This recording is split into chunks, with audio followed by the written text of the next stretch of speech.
Local server అంటే ఏమి? నేను ఇంతకుముందు చెప్పాను హోస్టింగరు, ఏడబ్ల్యూఎస్ ఇవంతా. Local server is a server that is running in a local are mounted folder. ఇప్పుడు మనము ఒక వెబ్‌సైట్ చేస్తన్నామంటే వర్డ్‌ప్రెస్ వెబ్‌సైట్ తీసుకోండి. లేదా బ్లాగర్ తీసుకోండి.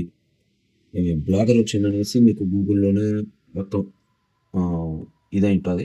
మనం గూగుల్ సెర్చ్ ఇంజిన్‌లోకి పోయిందని దాని యూఆర్ఎల్ ఇచ్చిందనేసి మనము వెరిఫై చేసుకుంటాం. ఇది వదిలేయండి. మళ్ళీ మీరు కన్‌ఫ్యూజ్ అయిపోతారు. వర్డ్‌ప్రెస్ లేదా మనము కస్టమైజేషన్ వెబ్‌సైట్ అనమాట. ఇదొచ్చిందని టూల్స్ ద్వారా మనం చేసేస్తాం ఒక వెబ్‌సైట్‌ని. ఇప్పుడు వర్డ్‌ప్రెస్‌లో కాకుండా మళ్ళీ ఇప్పుడు సపోజ్ HTML5 నెక్స్ట్ CSS, జావాస్క్రిప్ట్‌తో ఒక వెబ్‌సైట్‌ని చేసినామనమాట. ఈ వెబ్‌సైట్‌ని ఒక ఫోల్డర్‌లో పెడతాం. ఈ ఫోల్డర్‌లోని కానీ మనము ఇక్కడ HTML5 index.html అనేసి నెక్స్ట్ ఇంకా ఏదన్నా పేజ్ ఇప్పుడు కాంటాక్ట్.html అనేసి ఇలా పేజీలు ఉంటాయి చూసారా?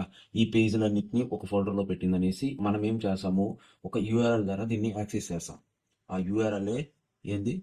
https సపోజ్ gtraders.co.in అనే దీన్ని ఏమంటాము?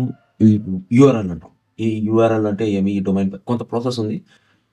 ఈ ఫోల్డర్స్‌ని ఈ యూఆర్ఎల్ ద్వారా యాక్సెస్ చేస్తామనమాట.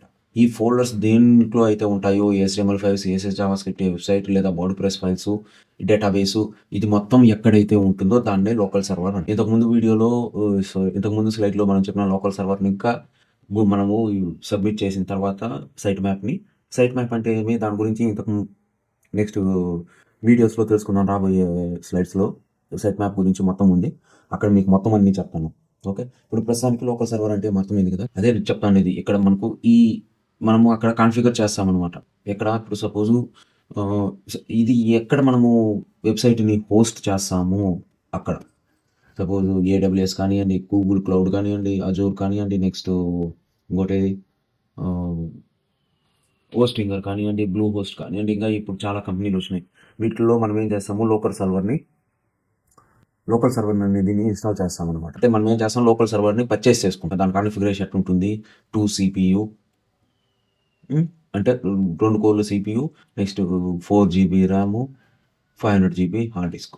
ఇలా పర్చేస్ చేసుకుంటాం ఒక సర్వర్‌ని. అంటే విర్చువల్‌గా మనం ఏం చేస్తాము ఒక సర్వర్‌ని పర్చేస్ చేసుకుంటాం. ఇదేమవుతుంది 2 CPU, 4 GB ఇది విర్చువల్‌గా మనం ఏం చేస్తాము జస్ట్ ఇప్పుడు ఇది ఒక ల్యాప్‌టాప్ అనుకోండి. ఈ ల్యాప్‌టాప్‌నే మనం ఏం చేస్తున్నాము పర్చేస్ చేస్తున్నాము యాస్ ఎ క్లౌడ్ ప్రొవైడర్‌లో. అంటే ఇది మనం క్యారీ చేసే పని లేకుండా ఇంటర్నెట్‌లో లాగిన్ అయిందని అక్కడ ఇంకా మనం అన్నీ యాక్సెస్ చేసుకోం. మనం ఏం చేస్తాం మనం చేసినటువంటి ఈ వెబ్‌సైట్ ఫోల్డర్స్ అన్నిటిని ఈ కాన్ఫిగరేషన్ ఉన్నటువంటి మన డెస్క్‌టాప్‌లో మనం ఏం చేస్తాము ఇన్స్టాల్ చేస్తాం. ఇన్స్టాల్ చేసిన తర్వాత దాన్ని మళ్ళీ మనం ఏం చేస్తాము దీన్ని ఇన్స్టాల్ చేసిన తర్వాత దాన్ని మళ్ళీ ఏం చేస్తాంరా అంటే ఈ యూఆర్ఎల్ ద్వారా మనము యాక్సెస్ చేస్తాం. అర్థమైంది కదా! లోకల్ సర్వర్ దాని యొక్క యూజెస్ ఏమనేది.